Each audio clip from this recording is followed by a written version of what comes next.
প্রথমত যে তার মৃত্যুর পরে তার কবরটাকে 12 ফিট উঁচু বেদি করে সেখানে খ্রিস্ট ধর্মের নাম সে মুসলমান, কিন্তু কবরটা দেওয়া হয়েছে খ্রিস্ট ধর্মের অনুযায়ী, অর্থাৎ 12 ফিট উঁচু করে, যেটা কুরআন সুন্নাহ বহির্ভূত কবর দেওয়া হয়েছে। সে বেঁচে থাকা অবস্থায় কলেমা বিকৃত করেছে, এখনও তার অনুসারীরা কলেমা বিকৃত করে থাকে। তারা বলে লা ইলাহা ইল্লাল্লাহ ইমাম মেহেদি রাসূলুল্লাহ, বলে নাউজুবিল্লাহ। হ্যাঁ, এ বলতো আজানের বাক্য পরিবর্তন করে সে নিজে প্রবর্তিত আজান প্রচার করত। সে আজানে বলতো আশহাদু আন্না ইমাম মেহেদি রাসূলুল্লাহ বলতো। চতুর্থ নম্বর হলো মহাগ্রন্থ আল কোরআনকে সে বলতো ভোজ পাতা, এবং মহাগ্রন্থ আল কোরআন সে অবমাননা করেছে। তার প্রমাণ আজকে গোয়ালন্দ বিএনপি সভাপতি তিনি নিজে বক্তব্য রেখেছেন আমাদের সামনে। বর্তমান যিনি আবুল কাশেম সাহেব আছেন, তিনি বললেন যে আমি একদিন তার দরবারে গেলাম, সে কোরআন হাতে নিয়ে বলে কোরআন তো ভোজ পাতা, এই বলে কোরআনকে সে সুরে নিক্ষেপ করে দিল, সে পায়ের তলে পদদলিত করলো সে। এই জন্য তখন সে বলল যে আমি ওর পরের থেকে আমি তার দরবার থেকে বের হয়ে আসছি, আর যাই নাই। যা হোক, সে বললো তারপর তো আমি আন্দোলন করেছি। উনিও নিজে এই আন্দোলনের সাথে একাত্মতা ঘোষণা করেছে।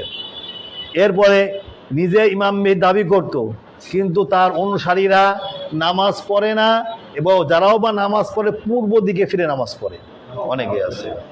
তার দরবারের দরুদ শরীফ পড়ে আবার রসুলের উপরে, এবং তার দরবারে দরুদ শরীফকে বিকৃত করে এই ইমাম মেহেদী, তথাকথিত ভণ্ড ইমাম মেহেদী, তার নামে দরুদ পড়া হতো।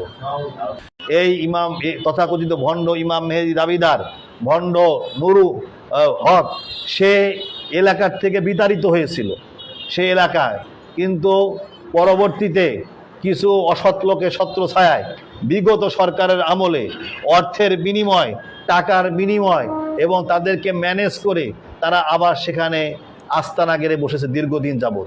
এবং সেখানে আজকে এমন অবস্থা হয়েছে যে তারা ওই আস্তানাটা ঘেরাও করে রেখে দিয়ে ভিতরের মধ্যে সমস্ত অনৈতিক কার্যকলাপগুলো তারা চালু করে যাচ্ছে।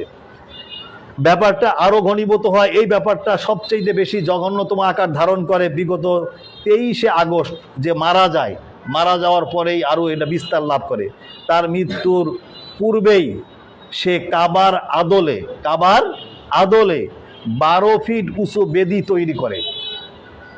মৃত্যুর পর তাকে সেই বেদির উপরে, অর্থাৎ 12 ফিটের উপরে কবর দেওয়া হয়। বড় ছেলে মুসলমানদেরকে বুঝায়া টাকার বিনিময় খ্রিস্ট ধর্ম অনুসারী বানিয়ে তারা তার ধর্মান্তরিত করছে নিয়মিতভাবে, যার প্রমাণ হলো ফরিদপুরে তার বড় ছেলে গণধোলাই খেয়েছে। হ্যাঁ, ঈশান গোপালপুরে সে এরকমভাবে কী খ্রিস্ট ধর্ম অনেকে বানিয়েছে। রাজবাড়িতেও করেছে সে, রাজবাড়িতে প্রমাণ আছে আমাদের কাছে। যা হোক, পবিত্র কাবার রং করা হয়েছে, এবং আমাদের ধারণা যে তারা অতি সত্তর তারা প্ল্যান নিয়েছিল। বাহিরেও আমি আরও বলি আপনাদেরকে, বাহিরে আমরা নিজ সরজমিনে গিয়েছি, বাইরে যে লাইটগুলো দিয়েছে কাবার বাহিরে, হাতিমে কাবা আছে একটা, সেখানে যেভাবে লাইটগুলো স্থাপন করা হয়েছে এখানেও সেগুলো স্থাপন করা হয়েছে। আমরা ধারণা করছি যে তারা মৃত্যুর পরে, ওই মৃত্যু হয়ে গিয়েছে, এখন তার অনুসারী যারা আছে এখানে তারা কাবার মতো তোয়াফ করবে, আর তোয়াফ করে তারা বলবে যে বাইতুল্লাহ আর যেতে হবে না, এখানেই এই ভণ্ড নুরুর দরবারে তোয়াফ করলেই হজ আদায় হয়ে যাবে, এবং তারা এখান থেকে অর্থ আদায় করবে। এই পরিকল্পনা করেই তারা কাবার আদলে কবর দিয়েছে, কাবার রঙে রঙিন করেছে, কাবার মতো বর্ডার করেছে, হুবহু কাবার আদলেই তারা কবরটা করেছে। কিন্তু আমাদের আজকের দাবি হলো, আমরা কবর 12 ফিট উঁচু, কোরআন সুন্নাহ বিরোধী, এবং এখানে সর্বোচ্চ শিরকি কোরআন সুন্নাহ বিরোধী কাজ চলবে।